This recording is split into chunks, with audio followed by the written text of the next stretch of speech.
Hello students, good morning to all of you.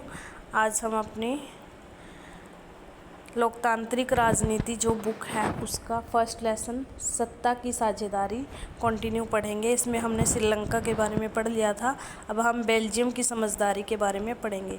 Belgium के नेताओं ने श्रीलंका से अलग रास्ता अपनाने का फैसला लिया, यानी कि उन्होंने हटके अपना फैसला लिया। उन्होंने क्षेत्रीय अंतरों और सांस्कृतिक विविधता को स्वीकार किया कि संस्कृति के आधार पर लोगों में अंतर पाए जाते हैं। 1970 और 1993 के बीच उन्होंने अपने संविधान में 4 संशोधन सिर्फ इस बात के लिए किए कि देश में रहने वाले किसी भी आदमी को बेगानेपन का एहसास ना हो, यानी कि किसी को भी ये ना लगे कि उनको उनके अधिकारों से वंचित किया गया है।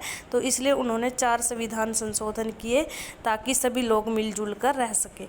उन्होंने इसके लिए जो व्यवस्था की वह बहुत ही कल्पनाशील है और कोई और देश ऐसा नहीं कर पाया, यानी कि जो उन्होंने रास्ता अपनाया है इस तरह का रास्ता किसी और देश ने नहीं अपनाया। बेल्जियम के मॉडल की कुछ मुख्य विशेषताएं इस प्रकार है। फर्स्ट है, संविधान में इस बात का स्पष्ट प्रावधान किया गया कि केंद्रीय सरकार में डच और फ्रेंच भाषी मंत्रियों की संख्या जो है समान रहेगी, यानी कि जितने डच भाषी मंत्री होंगे उतने ही फ्रेंच भाषी होंगे।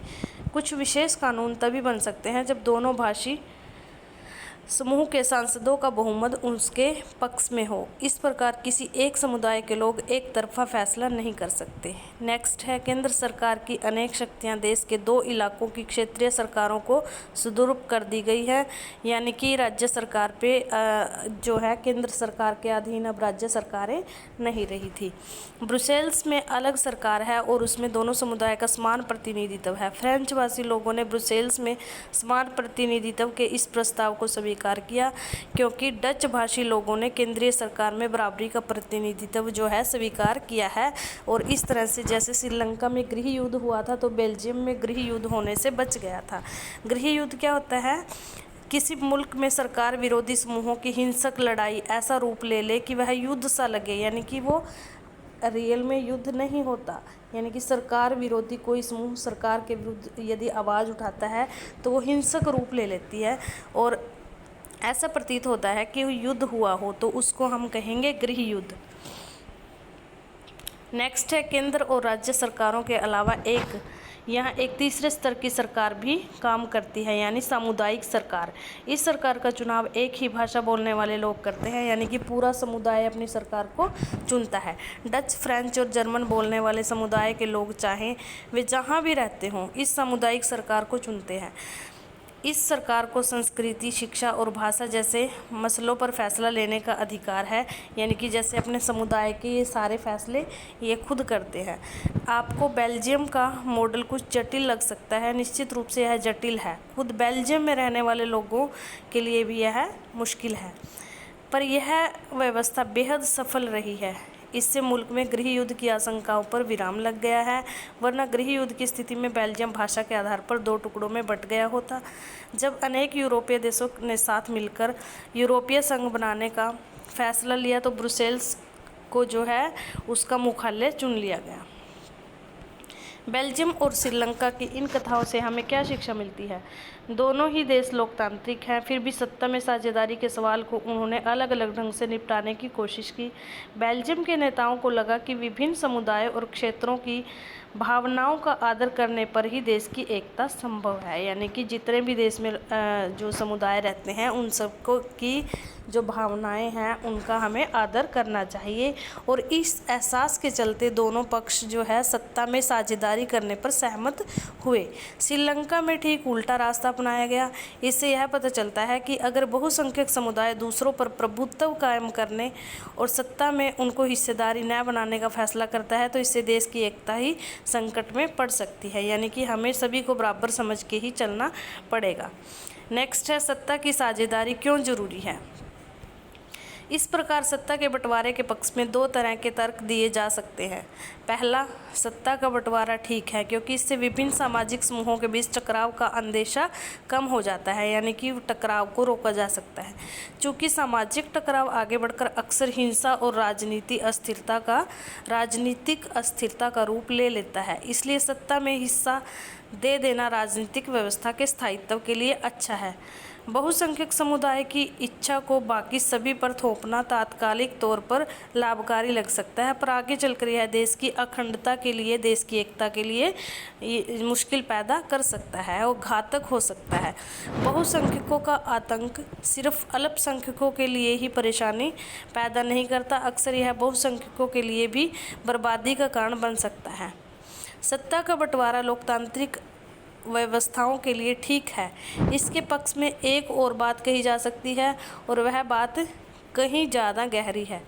सत्ता की साझेदारी दरअसल लोकतंत्र की आत्मा है, यानी कि यदि हमें लोकतंत्र प्रणाली को अपनाना है तो सत्ता का बंटवारा हमें करना ही पड़ेगा। लोकतंत्र का मतलब ही होता है कि जो लोग इस शासन व्यवस्था के अंतर्गत हैं उनके बीच सत्ता को बांटा जाए और ये लोग इसी ढर्रे में से रहें, यानी कि अपने अपने जो पावर है उसका अच्छे से यूज़ करें, यानी कि कोई भी अपनी शक्ति का दुरुपयोग न करे। इसलिए वैध सरकार वही है जिसमें अपनी भागीदारी के माध्यम से सभी समूह शासन व्यवस्था से जुड़ते हैं। इन दो तर्कों में से एक को हम युक्तिपरक और दूसरे को नैतिक तर्क कह सकते हैं। युक्तिपरक या समझदारी का तर्क लाभकार परिणामों पर जोर देता है, जबकि नैतिक परक सत्ता के बंटवारे के आधारभूत महत्व को हमें बताता है। नेक्स्ट है खलील की उलझन। जैसा कि होता आया है, इस बार भी विक्रम रात की खामोशी में अपनी मोटरसाइकिल चलाए जा रहा था और बेताल उसकी पीठ पर बैठा था। विक्रम बेताल जो सीरियल है सभी ने देखा होगा, वो उसकी हमेशा पीठ पे बैठा रहता था। हमेशा की तरह इस बार भी यह सोचकर कि कहीं विक्रम को नींद न आ जाए, बेताल ने कहानी सुनाना शुरू कर दिया और वो कहानी इस तरह से थी।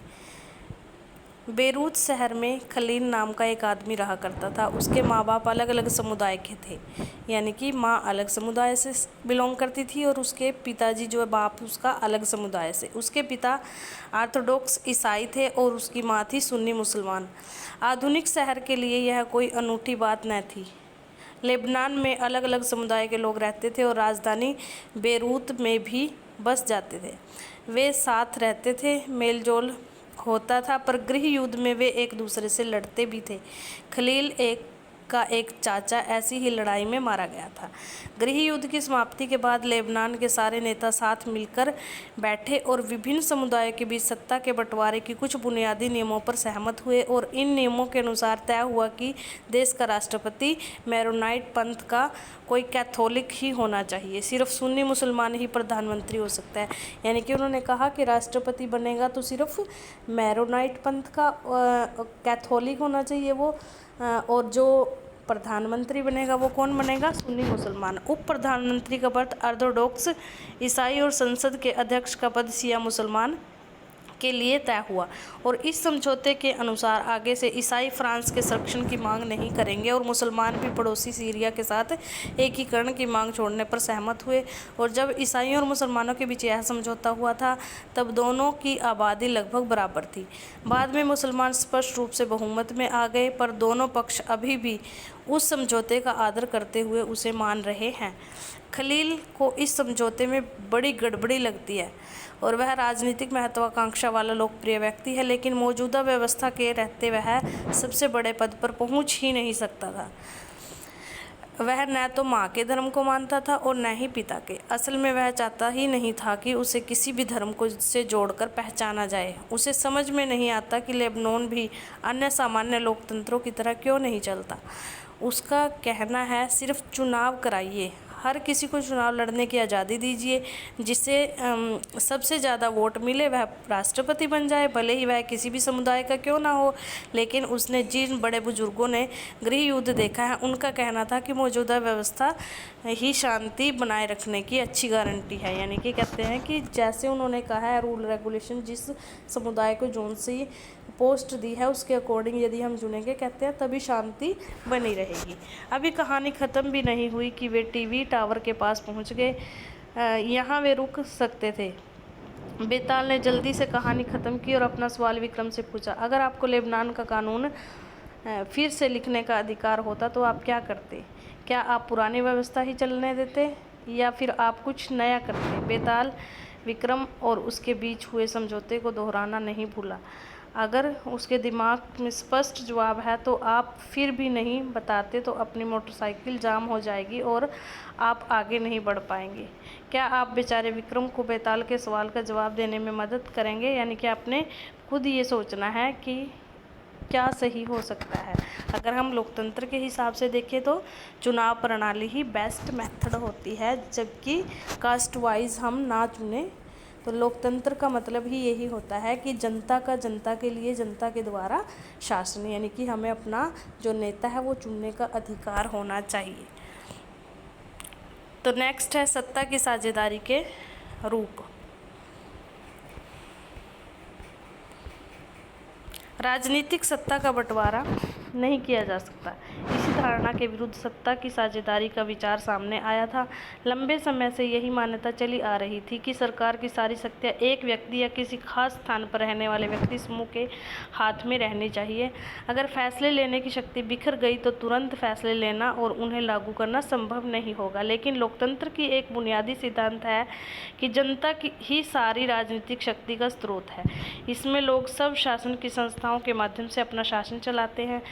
एक अच्छे लोकतांत्रिक शासन में समाज के विभिन्न समूहों और उनके विचारों को उचित सम्मान दिया जाता है और सार्वजनिक नीतियां तय करने में सबकी बातें जो है शामिल होती हैं। इसलिए उसी लोकतांत्रिक शासन को अच्छा माना जाता है जिसमें ज़्यादा से ज़्यादा नागरिकों को राजनीतिक सत्ता में हिस्सेदार बनाया जाए।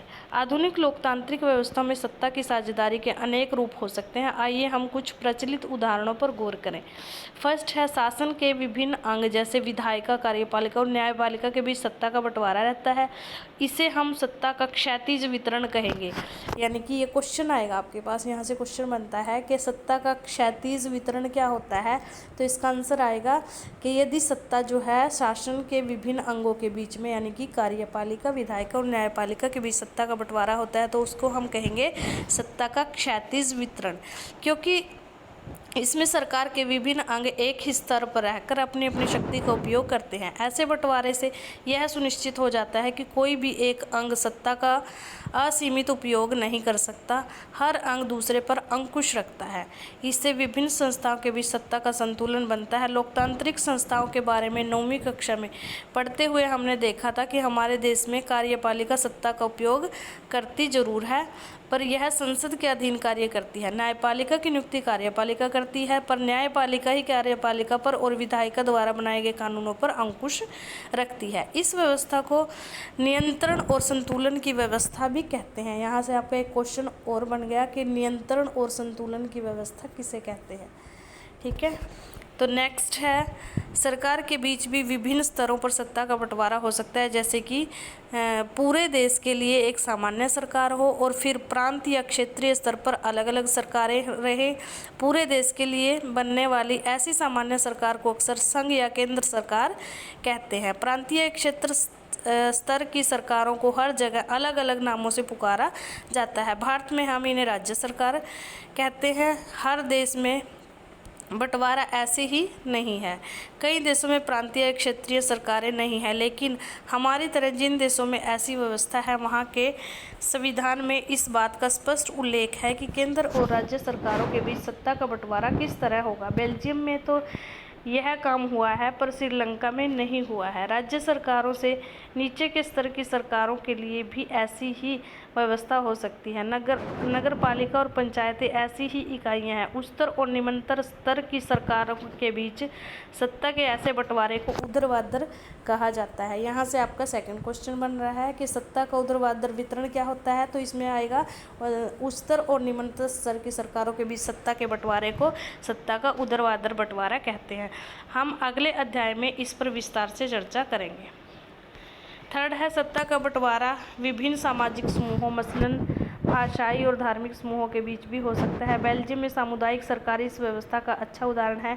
कुछ देशों के संविधान और कानून में इस बात का प्रावधान है कि सामाजिक रूप से कमजोर समुदाय और महिलाओं को विधायिका और प्रशासन में हिस्सेदारी दी जाए। पिछले साल हमने अपने देश में प्रचलित आरक्षित चुनाव क्षेत्र वाली ऐसी व्यवस्था के बारे में पढ़ा था। इस तरह की व्यवस्था विधायिका और प्रशासन में अलग अलग सामाजिक समूहों की हिस्सेदारी देने के लिए की जाती है। ताकि लोग खुद को शासन से अलग न समझने लगे। अल्पसंख्यक समुदाय को भी इसी तरीके से सत्ता में उचित हिस्सेदारी दी जाती है। सामाजिक विविधताओं को शासन में भागीदारी देने के लिए अलग अलग तरीकों पर हम इकाई 2 में चर्चा करेंगे, यानी कि नेक्स्ट लेसन में।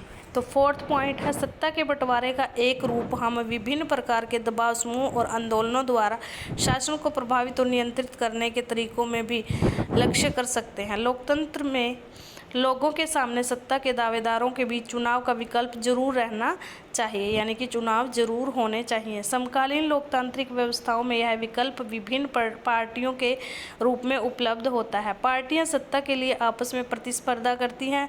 पार्टियों की यह आपसी प्रतिद्वंदिता इस बात को सुनिश्चित कर देती है कि सत्ता एक व्यक्ति या समूह के हाथ में न रहे। एक बड़ी समयावधि पर गौर करें तो पाएंगे कि सत्ता बारी बारी से अलग अलग विचारधारा और सामाजिक समूहों वाली पार्टियों के हाथ आती जाती रहती है। कई बार सत्ता की यह भागीदारी एकदम प्रत्यक्ष दिखती है, क्योंकि 2 या अधिक पार्टियां मिलकर चुनाव लड़ती हैं या सरकार का गठन करती है। लोकतंत्र में हम व्यापारी, उद्योगपति, किसान, औद्योगिक मजदूर जैसे कई संगठित हित समूह को भी सक्रिय देखते हैं। सरकार की विभिन्न समितियों में सीधी भागीदारी करके या नीतियों पर अपने सदस्य वर्ग के लाभ के लिए दबाव बनाकर ये समूह भी सत्ता में भागीदारी करते हैं। इकाई 3 में हम राजनीतिक दल, दबाव समूह और राजनीतिक आंदोलनों की कार्यप्रणाली पर गौर करेंगे। तो ये लेसन हमारा कंप्लीट हो गया है। आई होप आपको सब कुछ समझ आ गया होगा। इसके क्वेश्चन आंसर आपने अपनी कॉपी में carefully neat and clean hand writing में लिखने हैं और कॉपी कंप्लीट करनी है और साथ के साथ लर्न भी करने हैं। Thank you, have a nice day.